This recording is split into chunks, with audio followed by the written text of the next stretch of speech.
উপস্থিত তারা সম্মানিত মুসলিম কেরাম, সর্বপ্রথম মহান রব্বুল আলামিন দরবারে শুকরিয়া জ্ঞাপন করি। মহান রব্বুল আলামিন আমাদেরকে পবিত্র সালাতুল জুমআ আদায়ের উদ্দেশ্যে মসজিদে আসার এবং বসার তৌফিক দিয়েছেন। এজন্য সকলেই দিল থেকে খুশি হয়ে পড়ি আলহামদুলিল্লাহ। দরুদ সালাম শিক্ষক প্রিয় নবী হযরত মুহাম্মদ রাসূলুল্লাহ সাল্লাল্লাহু আলাইহি ওয়াসাল্লামের প্রতি এবং তিনার পরিবার পরিজন ও সাহাবায়ে কেরামের প্রতি, সকলেই রাসূল সাল্লাল্লাহু আলাইহি ওয়াসাল্লামের প্রতি সন্তুষ্ট করি সাল্লাল্লাহু আলাইহি ওয়াসাল্লাম। প্রিয় উপস্থিতি, এই পবিত্র সালাতুল জুমআ এই দিন আল্লাহর কাছে অত্যন্ত গুরুত্বপূর্ণ একটি দিন। এই দিন সম্পর্কে রাসূল আকরাম সাল্লাল্লাহু আলাইহি ওয়াসাল্লাম হাদিসের মধ্যে এবং আল্লাহ পাক রব্বুল আলামিন পবিত্র কোরআনুল কারীমের মধ্যে অসংখ্য ঘোষণা দিয়েছেন। এই জন্য এই দিনের বিশেষ গুরুত্ব, মহত্ব, মর্যাদা রয়েছে। তো এই বিষয়ে দুই চারটি কথা বলে আলোচনার মূল বিষয়বস্তু হচ্ছে, যেহেতু মুহররম মাস শুরু হয়ে গেছে, মুহররম মাসের করণীয় বর্জনীয় এবং আশুরার দিনের করণীয় বর্জনীয় সম্পর্কে সংক্ষিপ্ত আকারে কিছুটা ধারণা দেওয়ার চেষ্টা করব। ওমা তাওফীক ইল্লা বিল্লাহ। আল্লাহ পাক রব্বুল আলামিন এই জুমআর দিনের ব্যাপারে বলেছেন, ইয়া আইয়ুহাল্লাযীনা আমানু ইযা নুদিয়া লিস-সালাতি মিন ইয়াউমিল জুমআ। আল্লাহ বলেন, হে ঈমানদারগণ, জুমার দিনে যখন সালাতের জন্য আহ্বান করা হয়, ফাসআউ ইলা যিকরিল্লাহি ওয়া যারুল বাই'আ, তখন তোমরা আল্লাহর স্মরণের দিকে ধাবিত হও। ওয়া যারুল বাই'আ, এবং তোমরা বেচাকেনা ত্যাগ করো। যালিকুম খায়রুল লাকুম ইন কুনতুম তা'লামুন, এটাই তোমাদের জন্য উত্তম যদি তোমরা জানতে পারো, উপলব্ধি করতে পারো, বুঝতে পারো। সূরা জুমআ আয়াত নাম্বার 9। শুধু তাই না, সপ্তাহের 7 দিনের মধ্যে সর্বশ্রেষ্ঠ দিন হচ্ছে জুমআর দিন। খায়রু ইয়াউমিন তালাআত আলাইহি আশ-শামসু ইয়াউমুল জুমআ। আল্লাহ রাসূল বলেন, সূর্য উদিত হওয়ার দিনগুলোর মধ্যে সর্বোত্তম দিন হলো জুমআর দিন। শুধু তাই না, এই জুমআর দিন হচ্ছে গুনাহ মাফের দিন। as-salawatul khams wal jum'atu ila al-jum'ah kaffaratun lima bainahunna ma lam tushal kaba'ir। অর্থ, রাসূল সাল্লাল্লাহু আলাইহি ওয়াসাল্লাম বলেন, 5 ওয়াক্ত সালাত এবং এক জুমআ থেকে আরেক জুমআ পর্যন্ত সময়ের সগীরা গুনাহ সমূহের কাফারা হয়। যদি কবিরা গুনাহ থেকে বেঁচে থাকা যায়, যদি কেউ কবিরা গুনাহ থেকে বেঁচে থাকে, তাহলে এক জুমআ থেকে আরেক জুমআ পর্যন্ত মাঝে যত সগীরা গুনাহ হয়েছে, আল্লাহ পাক রব্বুল আলামিন সকল সগীরা গুনাহগুলোকে আল্লাহ মাফ করে দেন। সুবহানাল্লাহ। এই জুমআর দিন দোয়া কবুলের একটি বিশেষ মুহূর্ত রয়েছে। আল্লাহ রাসূল বলেন, ফিহি সাআতুন লা ইউওয়াফিকুহা আবদু মুসলিমিন ওয়া হুয়া কাইমুন ইউসাল্লি ইয়াসআলুল্লাহ শাইআন ইল্লা আ'তাহু ইয়্যা। জুমার দিন এমন একটি সময় রয়েছে, কোন মুসলিম সে সময় আল্লাহর কাছে কিছু চাইলে আল্লাহ তাকে তা দান করেন। সুবহানাল্লাহ। ভাইরা আমার, এই জন্য জুমার দিনের কিছু গুরুত্বপূর্ণ আমল আমাদের যেগুলো করা দরকার। বিশেষ করে জুমার দিন গোসল করা, তাড়াতাড়ি করে। জুমার দিন নামাজে আসার আগে সব থেকে ভালো পোশাক পরিধান করা, উত্তম পোশাক পরিধান করা। সাধ্যমতো আতর, সুগন্ধি, খুশবু ব্যবহার করা।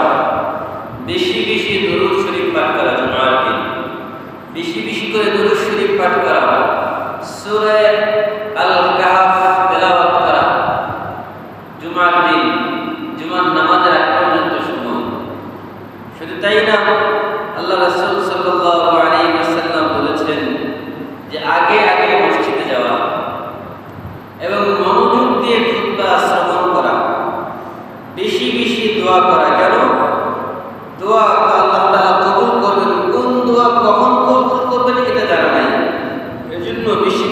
দোয়া করে। রাসূল বলেন, আকসিরু আলাইয়া মিনাস সালাতি ইয়াওমাল জুমআহ, তোমার জুমার দিন আমার উপর বেশি বেশি দরুদ পাঠ করো।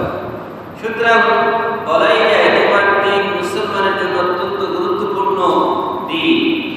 এই দিনে ইবাদত, দোয়া, দুরূদ, কোরআন তেলাওয়াত, জুমার সালাতের মাধ্যমে আল্লাহর নৈকট্য লাভের বিশেষ সুযোগ রয়েছে। এজন্য আমরা যদি জুমার দিনটাকে আল্লাহর নৈকট্য লাভের বিশেষ সুবর্ণ সুযোগ মনে করি, তাহলে কিন্তু একটা প্রস্তুতিও নিতে হবে আগে আগে। আর যদি দায় সারা যে না গেলেই তো হয়, যাই একটু পরে, তাহলে তার দ্বারা কি আল্লাহর নৈকট্য লাভ সম্ভব? বলেন সম্ভব না। ভাই আমার, এই জন্য জুমার দিনের বিশেষ মর্যাদা আল্লাহ তাআলা দিয়েছেন, রাসূল বলেছেন। সব কিছু মিলে আমাদের এই বিষয়ে গুরুত্ব দেওয়া উচিত। আমাদের এই মাস হচ্ছে মুহররম মাস। মুহররম মাস হচ্ছে আরবি হিজরি সনের প্রথম মাস। প্রত্যেক ক্যালেন্ডারে একটা প্রথম মাস আছে। আপনি যদি খ্রিস্টীয় হিসাব করেন, আমাদের ইংরেজি মাসের হিসাব জানুয়ারি থেকে শুরু, ডিসেম্বরে শেষ। ঠিক তেমনি ভাবে আপনার আরবি মাসের শুরু মুহররম মাসে, আর জিলহজ গিয়ে শেষ হয়ে যায়। তো এরকম আপনি বাংলা মাসের হিসাব করেন, তো একই রকম শুরু আছে, শেষ আছে। তো প্রত্যেক মাসের শুরু শেষ, বছরের শুরুটাকে কেন্দ্র করে আমাদের বিভিন্ন জায়গায় বিভিন্ন অনুষ্ঠান আয়োজন করা হয়ে থাকে, বিভিন্ন সিম্পোজিয়াম, সেমিনারের আয়োজন করা হয়ে থাকে, বিভিন্ন আনন্দ উল্লাস করা থাকে। কেন? ওই যে বছরের শুরু, নববর্ষ। তো যে নববর্ষ আসলে মুসলমানের নববর্ষ না। দিন তো সবগুলাই আল্লাহ, মাসও সব আল্লাহ, কিন্তু মুসলমানের সাথে সম্পৃক্ত যে মাস সেটা হচ্ছে আরবি মাস, চন্দ্র মাসের হিসাবে। কেন? ওই চন্দ্র মাসের হিসাবের সাথে আমাদের ইবাদতের অনেক সম্পর্ক রয়েছে। কারণ আরবি মাসের দিনের সাথে, ইবাদতের সাথে, গণনার সাথে আমাদের অনেক ইবাদতের সম্পর্ক রয়েছে। আপনি রোজা রাখবেন চন্দ্র মাস হিসাব করে, আপনি নামাজ পড়বেন চাঁদের হিসাব করে, আপনি রোজা রাখবেন চাঁদের হিসাব করে, আপনি যা করবেন, রোজা ভাঙবেন সেটা চাঁদের হিসাব করে, আপনি হজ করবেন চাঁদের হিসাব করে, আপনি হজ থেকে আসবেন এটাও চন্দ্র মাসের হিসাব করে।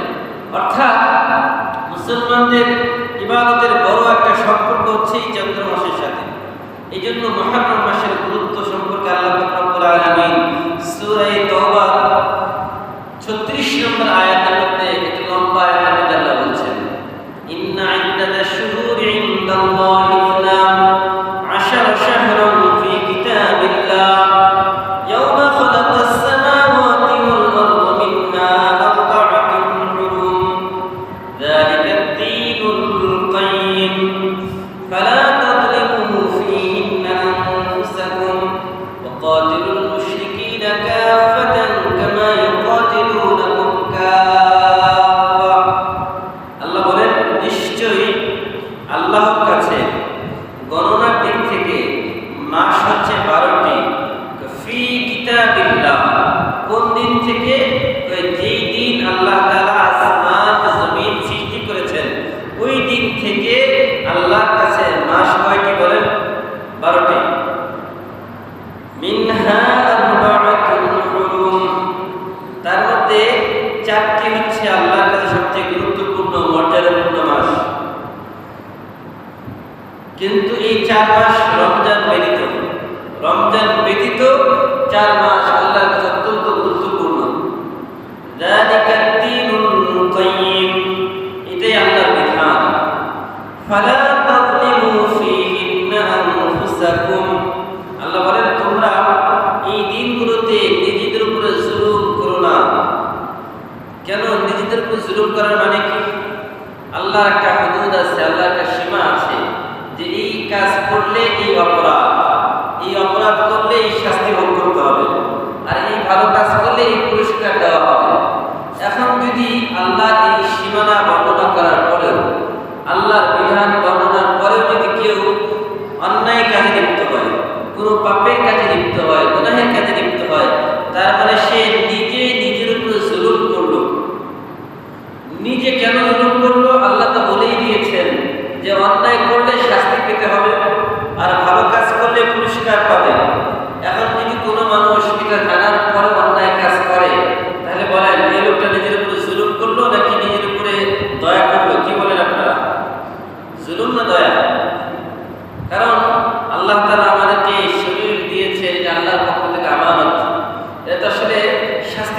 জন্য আল্লাহ দেয় নাই, এই শরীরকে কষ্ট দেওয়ার জন্য দেয় নাই, এটাকে আল্লাহ তাআলা দিয়েছেন আরামের জন্য।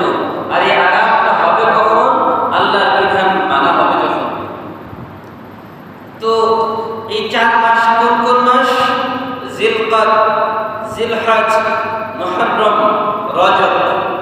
এই 4 মাস আল্লাহর কাছে বিশেষ গুরুত্বপূর্ণ, মর্যাদা সম্পন্ন। রমজানের পরে রমজান তার আলাদা মর্যাদা আছে। তো এই 4 মাসে বেশি বেশি করে নফল নামাজ পড়া, রোজা রাখা, বেশি বেশি কোরআন তেলাওয়াত করা, জিকির আজকার করা, যদি করা হয় কি হবে? অন্য 8 মাসের তুলনায় এই 4 মাসে আল্লাহ নেকি বেশি দিবে। বলে সুবহানাল্লাহ। ওয়াকাতিলুল মুশরিকিনা কাফা।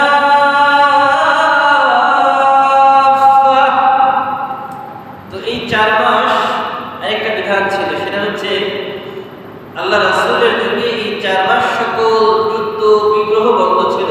তার মানে এই 4 মাস শুধু সব জায়গায় নিরাপত্তা, আমান, মানে শান্তির পতাকা উত্তোলিত হতো।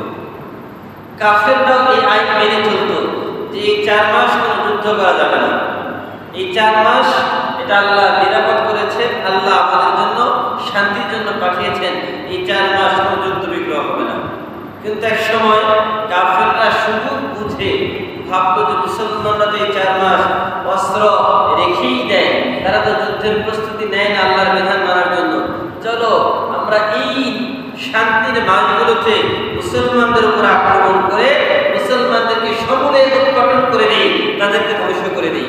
এই চিন্তা করে মুসলমানদের উপর আক্রমণ করলো। যখন মুসলমানদের উপর আক্রমণ করলো, মুসলমানরা আক্রান্ত হয়ে গেল। তখন আল্লাহর পক্ষ থেকে বিধান আসলো যে আপনারা যেহেতু আক্রান্ত হয়েছেন, এখন তার প্রতি উত্তর করেন, তার প্রতিশোধ নেন, তাদের উপর আপনারা পাল্টা আক্রমণ করেন। কিন্তু নিজের থেকে আগে আক্রমণ করা যাবে না। যদি কেউ আক্রান্ত হয়, আক্রান্ত হলে তার প্রতি উত্তরে তারা আক্রমণ করতে পারবে, প্রতিহত করতে পারবে, কিন্তু নিজের থেকে আক্রমণ করবে না। কামা ইয়াকাতিলুনাকুম কাফা। আল্লাহ বলেন যেমনি ভাবে তারা তোমাদেরকে পরিপূর্ণভাবে কিতাল করার জন্য, হত্যা করার জন্য প্রস্তুতি গ্রহণ করেছে, তারা তোমাদের উপর আক্রমণ করেছে, ঠিক তেমনি ভাবে তোমরাও তাদের উপর আক্রমণ করো তোমাদের প্রতিশোধ নেওয়ার জন্য। ওয়া'লামু আন্নাল্লাহা মা'আল মুত্তাকিন। আল্লাহ বলেন নিশ্চয়ই জেনে রাখো আল্লাহ তাআলা মুত্তাকিদের সাথে রয়েছেন। এই জন্য মুহররম মাসের গুরুত্ব অত্যন্ত তাৎপর্যপূর্ণ, বেশি, অনেক বেশি। এটা আমরা অনেকেই জানিও না।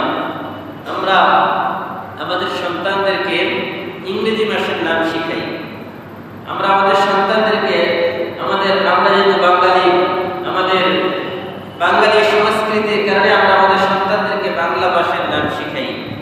সবই ঠিক আছে, কিন্তু পাশাপাশি আমরা যেহেতু মুসলিম, এই জন্য আমাদেরকে আমাদের সন্তানদেরকে আরবি মাসের নামও শেখানো প্রয়োজন। কি বলেন, প্রয়োজন আছে না? নাই। এই জন্য সন্তানদেরকে যদি আমরা আরবি মাসের নামগুলো না শিখাই, তাহলে সন্তানরা শিখবে কোত্থেকে? কারণ সন্তানরা তো বাবার কাছ থেকে, মায়ের কাছ থেকে এগুলো শুধু শুধুই মুখস্থ করে। এই জন্য আমার প্রথম পরিচয়টা হবে আমি বাঙালি, এটা না। আমার প্রথম পরিচয় আমি মুসলিম, এটা হচ্ছে আমার প্রথম পরিচয়। সব কিছুর উপরে আমার প্রথম পরিচয় আমি মুসলিম, তারপরে আমার দেশ।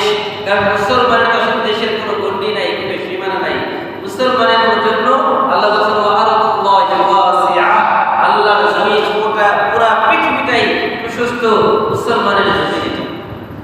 এই জন্য বাউন্ডারি দিয়ে আর কাঁটাতারের বেড়া দিয়ে মুসলমানের সীমানা যদি কেউ চিন্তা করে যে এই পর্যন্ত মুসলমানের সীমানাটা ভুল, ভাইরা আমার, এই জন্য আল্লাহ পাক রব্বুল আলামিন হাবিব বলেছেন মুহররম মাসের সবথেকে গুরুত্বপূর্ণ আমল হচ্ছে যেটা, সেটা হচ্ছে আফদালুস সিয়াম বা'দা রমাদান শাহরুল্লাহিল মুহররম। আল্লাহ রাসূল বলেন রমজান মাসের পরে মুহররম মাসে সবথেকে গুরুত্বপূর্ণ আমল হচ্ছে রোজা রাখা। কি রাখা বলেন? রোজা, নফল রোজা। এই মানে মুহররম মাসে রাখা। এই মুহররম মাসেরই একটা দিন, সেটা হচ্ছে মুহররম মাসের 10 তারিখ। এই 10 তারিখকে বলা হয় আশারাতুন।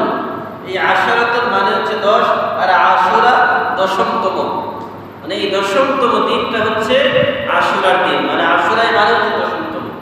এই দিনকে কেন্দ্র করে আল্লাহ পাক রব্বুল আলামিন বিশেষভাবে মর্যাদা দিয়েছেন এই দিনটাকে।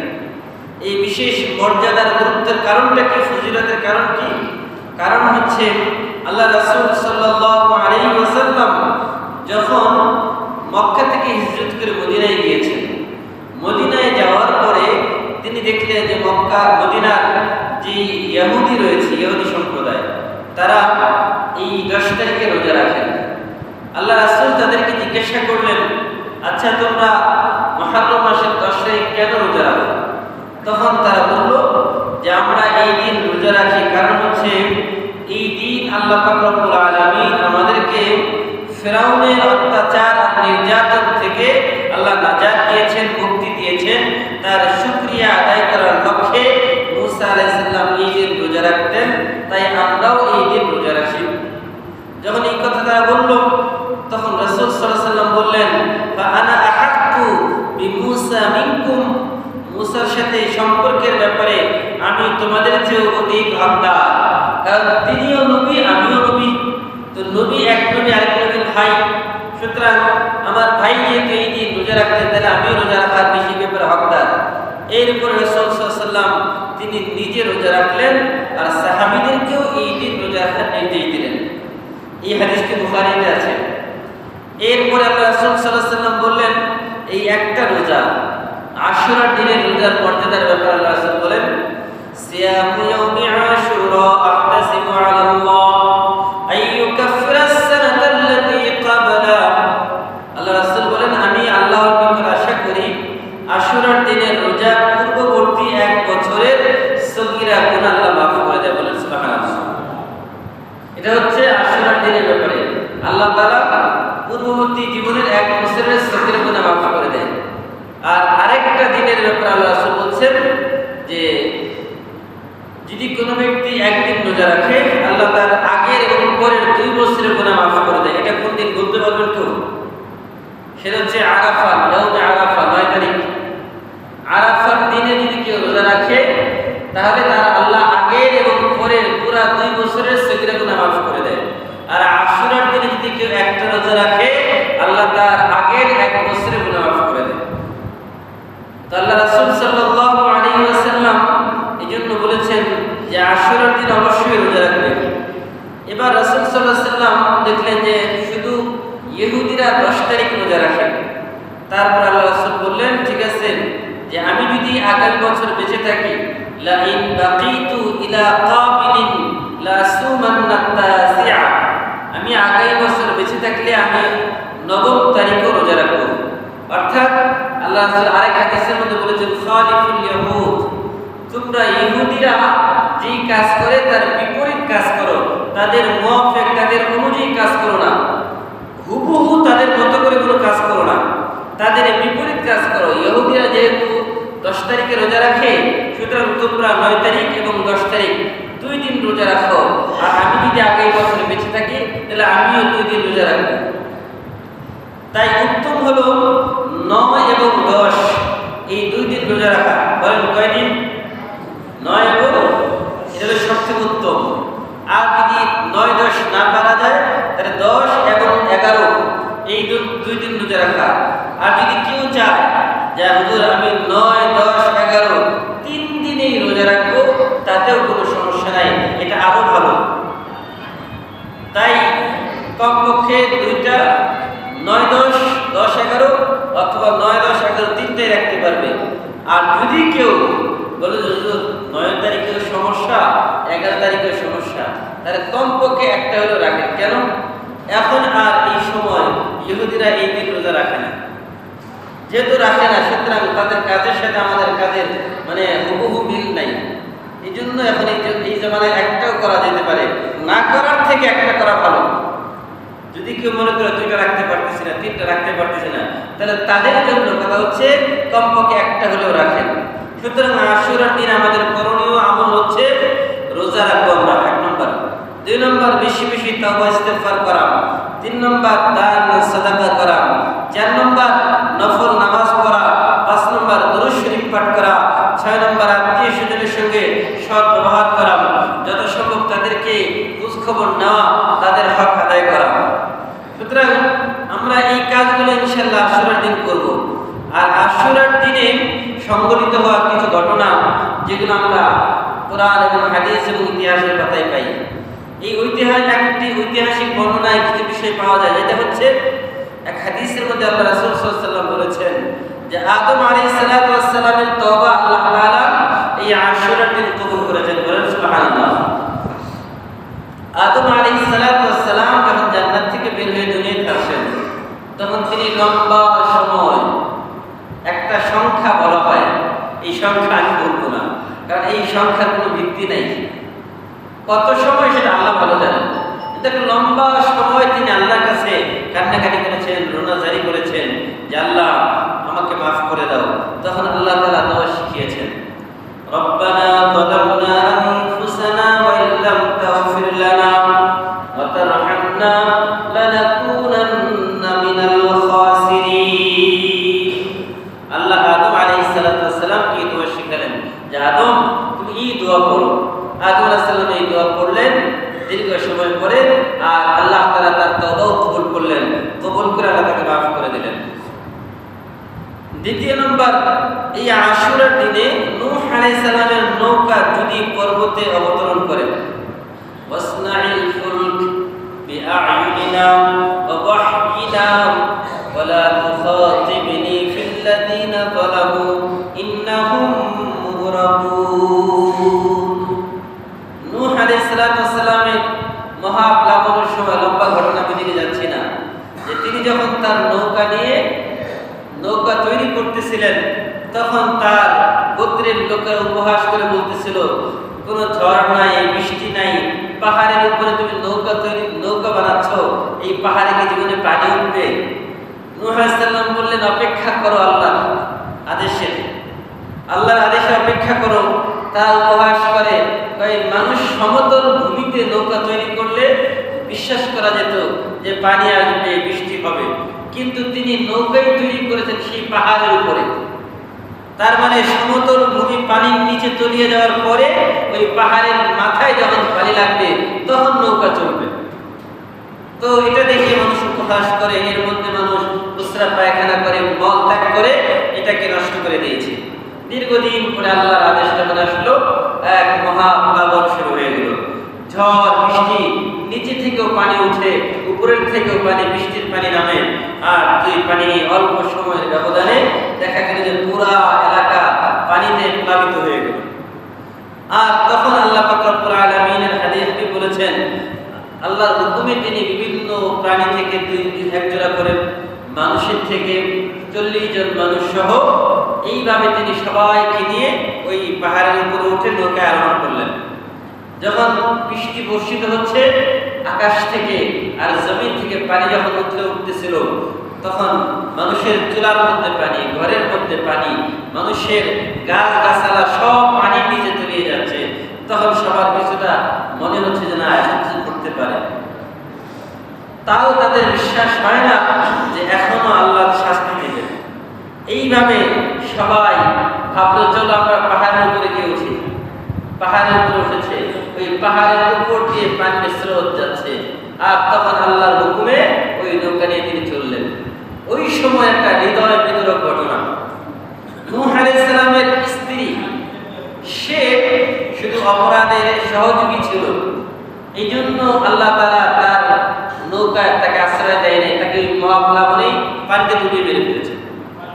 তার ওরসজাত সন্তান, তাকে নূহ আলাইহিস সালাম বলছেন, বাবা উঠো এই নৌকায়, একটু পরেই এই নৌকা ছেড়ে দেব, আর এখানে বেঁচে থাকা সম্ভব না। তখন আল্লাহর পক্ষ থেকে আল্লাহ তাআলা ধমক দিয়ে বললেন, ক্বালা ইয়া নূহ ইন্নাহু লাইসা মিন আহলিক। হে নূহ, এই যে আপনার সন্তান কেনান, সে আপনার পরিবারের অন্তর্ভুক্ত না। অথচ তিনি তো তার ওরসজাত সন্তান। কেন বললেন?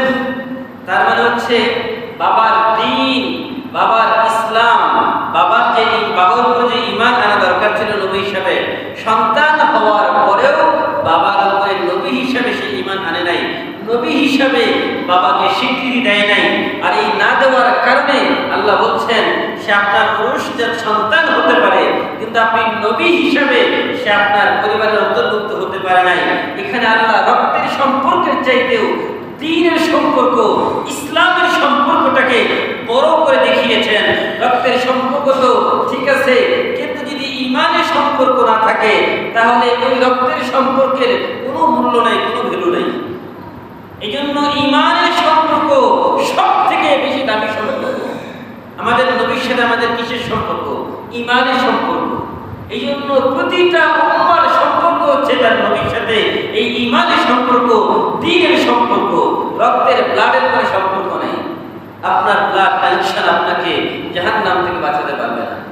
যদি আপনার ঈমান না থাকে, আপনার যদি দ্বীনের প্রতি বিশ্বাস না থাকে, যখন সন্তানকে হাত ধরে টান দিয়ে উঠাবেন তখন আল্লাহ বলছেন ইন্নাহু লাইসা মিন আহলিক, সে তো আপনার পরিবারের অন্তর্ভুক্ত না, তাকে ছেড়ে দেন, তার এই স্থান এই নৌকায় হবে না। তখন সেই সন্তান বাবার চোখের সামনে পানিতে ডুবে মারা গেছে। ভাইরা আমার, ওই দিন 40 দিন এইভাবে মহাপ্লাবন চললো। চলার পরে আল্লাহ তাআলা পানি কমিয়ে দিলেন। সব যারা বেঈমান ছিল তিনি দোয়া করেছিলেন, রব্বিগফিরলি ওয়া লিওয়ালিদাইয়া ওয়া লিমান দাখালা বাইতি মুমিনা ওয়া লিল মুমিনিনা ওয়াল মুমিনাত ওয়া লা তাজিদিয যালিমিনা ইল্লা তাবারা। রব্বিগফিরলি, হে আমার প্রভু, ওয়া লিওয়ালিদাইয়া ওয়া লিমান দাখালা বাইতি মুমিনা, যে আমার পিতামাতার ঘরে, আমার ঘরে এবং ঈমানদারদের ঘরে প্রবেশ করে তাদেরকে আপনি বাঁচিয়ে দিবেন। এরপরেও যারা আর আমাদের ঘরে, ঈমানদারদের ঘরে, আমার পিতামাতার ঘরে প্রবেশ না করবে, একটা জালেমকে আপনি জমিনে বাঁচিয়ে রাখবেন। আল্লাহ একজন জালেমকে আর জমিনে রাখেন নাই, সবাইকে ধ্বংস করে দিয়েছেন। এরপরে এইভাবে 40 দিন অতিবাহিত হওয়ার পরে আল্লাহ পাক রব্বুল আলামিন যখন এই নৌকাকে আল্লাহ তাআলা জুদি পর্বতের নাম হচ্ছে জুদি পর্বত, সূরা হুদের মধ্যে বিস্তারিত আলোচনা আছে বিষয়ে। যদি পর্বতে আল্লাহ তাআলা এই নৌকাকে আরোহণ থামার জন্য বললেন, সেখান থেকে সবাই নেমে আবার সমতল ভূমিতে আসলেন। আল্লাহ পাক রব্বুল আলামিন হযরত ইব্রাহিম আলাইহিস সালাতু ওয়াস সালামকে যখন আগুনে ফেলানো হয়, নমরুদ কর্তৃক যখন আগুনে তিনি জ্বলছিলেন, ওই সময় 40 দিন তিনি ওই আগুনের মধ্যে ছিলেন। 40 দিন পরে যেই দিন তিনি ওই আগুন থেকে মুক্তি লাভ করেন, ওই দিনটা ছিল আশুরার দিন। বলেন সুবহানাল্লাহ। কিন্তু তাই না, হযরতে ইউনূস আলাইহিস সালাতু ওয়াস সালাম তিনি যখন তার জাতিকে রেখে তিনি এই এলাকা ছেড়ে অন্য এলাকায় চলে যাচ্ছিলেন, তার গোত্রের লোকদের উপরে অসন্তুষ্ট হয়ে এত দিনের দাওয়াত দিলেন। ক্বালা রাব্বি ইন্নী দা'আউতু কওমি লাইলা ওয়া নাহারা ফালাম ইয়াজিদহুম দুআই ইল্লা ফিরারা।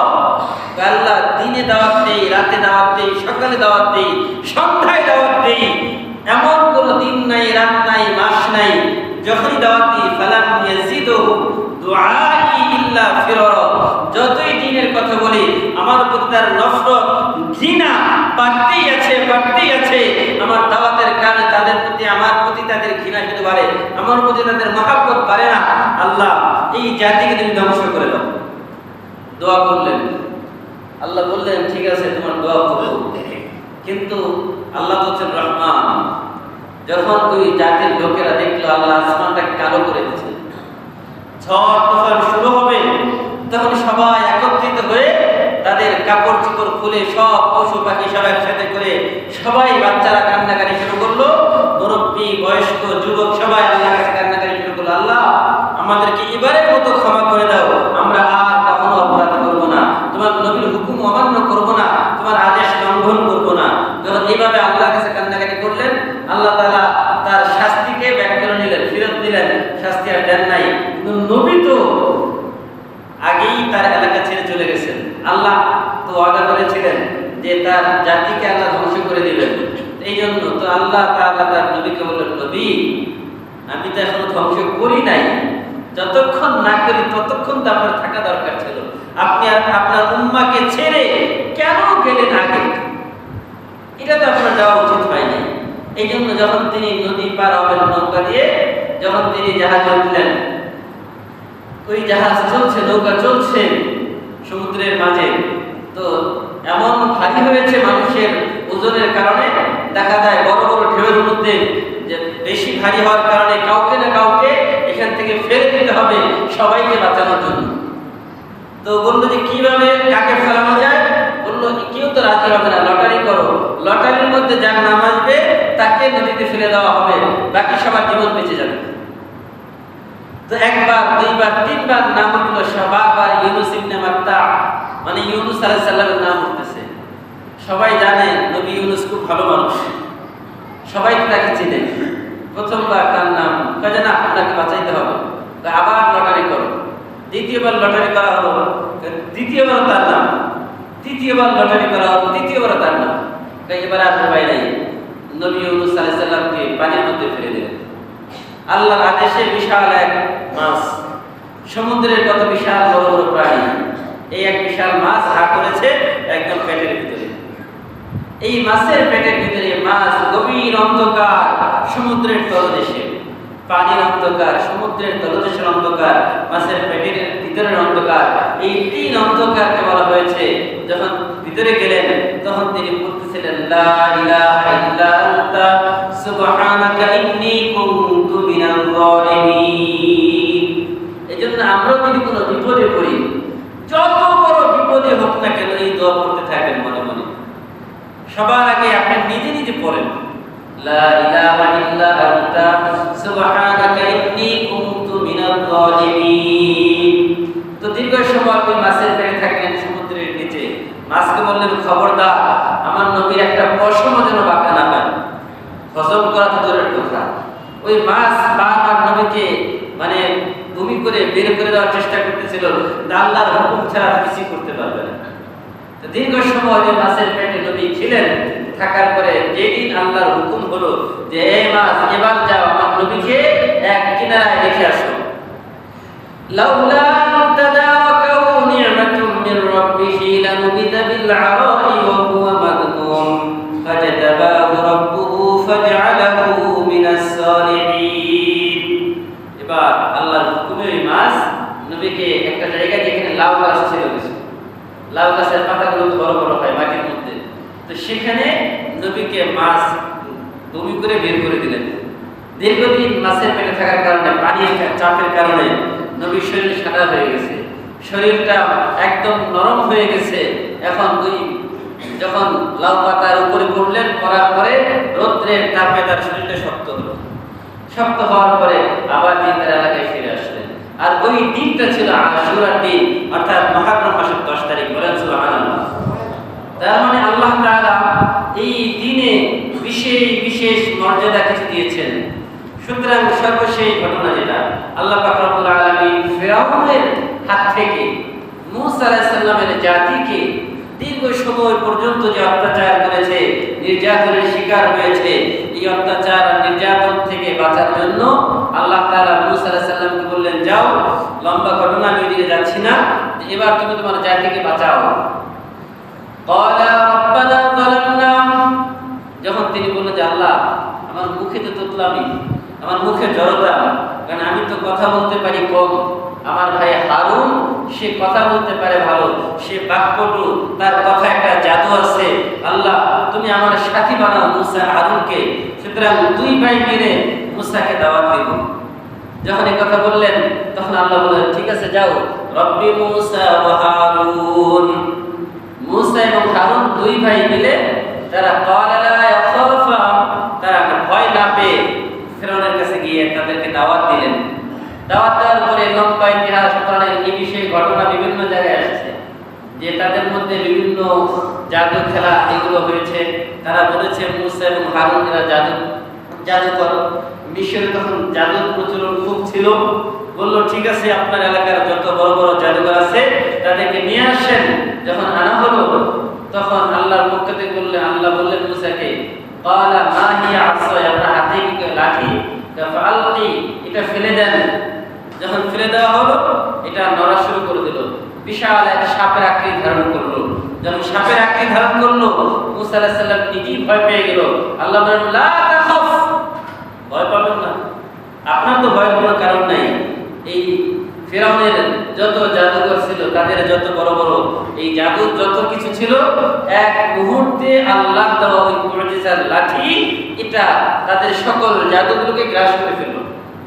এবার সব জাদুকরেরা তারা বলল, রব্বি মূসা আমান্না বিরব্বি মূসা ওয়া হারুন, আমরা মূসা এবং হারুনের রবের উপরে ঈমান আনয়ন করলাম। সব সিজদায় পড়ে গেছে। এবার ফেরাউন বলছে, আরে এরা তো ছোট জাদুকর না, বড় জাদুকর। কয় এরা আমার দেশের যত জাদুকর আছে সবগুলোকে জাদু করে বাস ভস্ম করে ফেলেছে, এদেরকে সহ সবাইকে হত্যা করে। তো এইভাবে লম্বা ঘটনা ঘটেছে, তার জাতির লোকদেরকে দাস বানিয়েছে। আল্লাহ বলেছেন সূরা বাকারার মধ্যে বলেছেন, সূরা ইব্রাহিমের মধ্যে বলেছেন, সূরা আম্বিয়ার মধ্যে বলেছেন, ওয়া ইয ক্বালা ইব্রাহিম, আল্লাহ বলেন যখন তার জাতির যারা পুরুষ ছিল তাদেরকে হত্যা করে ফেলতো, আর নারীদেরকে বাঁচিয়ে রাখতো দাসী হিসাবে ব্যবহার করার জন্য, আর পুরুষদেরকে হত্যা করে ফেলতো। এইভাবে একটি বংশের সকল মানুষগুলোকে বছরের পর বছর নির্যাতন অত্যাচার করা হয়েছে। সর্বশেষ আল্লাহ মূসা আলাইহিস সালামের মাধ্যমে তার জাতির লোকদেরকে নাজাত আর মুক্তি দিবেন।